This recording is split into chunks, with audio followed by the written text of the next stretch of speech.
Okay, so first of all, sorry for not making a video in a while. I've been very busy lately, but we're back now with these mini lessons. In the past, we've looked at some low force options, and specifically we've looked at anti-grappling. Today we're going to look at some counter-grappling. So what that means is, rather than trying to create a situation where we disengage from someone who's grappling us and maintain enough space to escape or to strike them or whatever we need to do, we're going to assume now that we're in a situation where we've been grabbed, we are being grappled, and we want to deal with the situation at this level, but it's still with low force. So at this point, what we want to do is grapple them back, so in a more efficient way, because with low force options, the goal is either to restrain them and contain them or to relocate them somewhere else. So striking in this case isn't really what we're looking for. To put some context on what this might be, it could be just a drunken person. It might even be someone you know who's engaged you physically with grabs. They've gone elbows deep into the grapple. So what that means is they haven't just grabbed you with their hands, they've now got an arm wrapped around a part of you, your neck or your arm or your body, and then from here you've got to make yourself safe and hopefully maybe even contain them and make them safe as well, protect them from themselves. And so at this point, striking is not really going to do the job for that. That's a bit of a too high level of force. So to bear in mind that with all the takedowns and restraints in low force options, the best ones always come from in a position where you are behind your opponent. So you have what's called chest to back, your chest to their back. And when you have somebody who is grappling you from a front on position, so they're in front of you and you're tangled up with them, there are basically two ways you're going to go about this. So if I get Dan out here for a demonstration, if we stand at about this sort of angle, you just extend your arms out like this. So this is just representing the fact that he is grappling me in some way. This isn't someone just standing there like a statue. But if we look at this sort of thing here, I've basically got two options of how I can get my chest to his back now. I can't just walk through his arm because it's in the way. So I can either go under it and get around him this way, or I can make the arm go under me, or I go over the arm, depending how you look at that, in this way.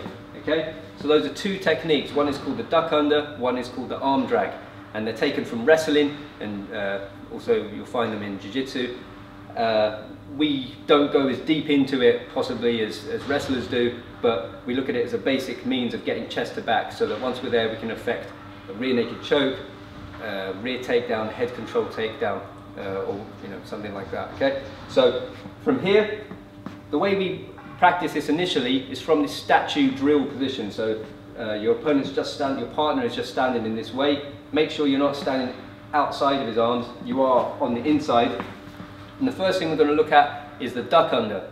So I want my arms on the inside here. Again, this is just representing a moment in time that is going to be really messy. We're being grappled, he's putting me in a headlock, whatever it is.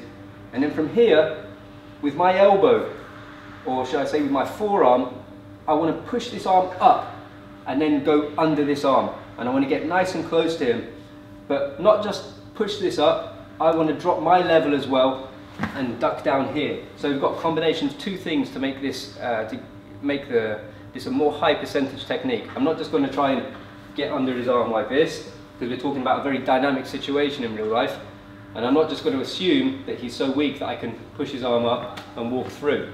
So instead we're going to do a combination of the two.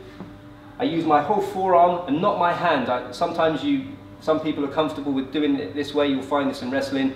Personally, I'd rather use my whole forearm because it's a wider surface area, much less chance of me slipping and much less chance of me jarring my thumb and spraining that, which I've done, and it's a very painful sort of thing. You can feel that in fight and it will affect your ability to be effective. So from here, use my forearm, I push up and duck down, and then from this position, I come back up and I want to bang my shoulder right into his armpit to make sure I'm in there tight. So from here, I've started the process of getting behind him, and there are things I can do from here.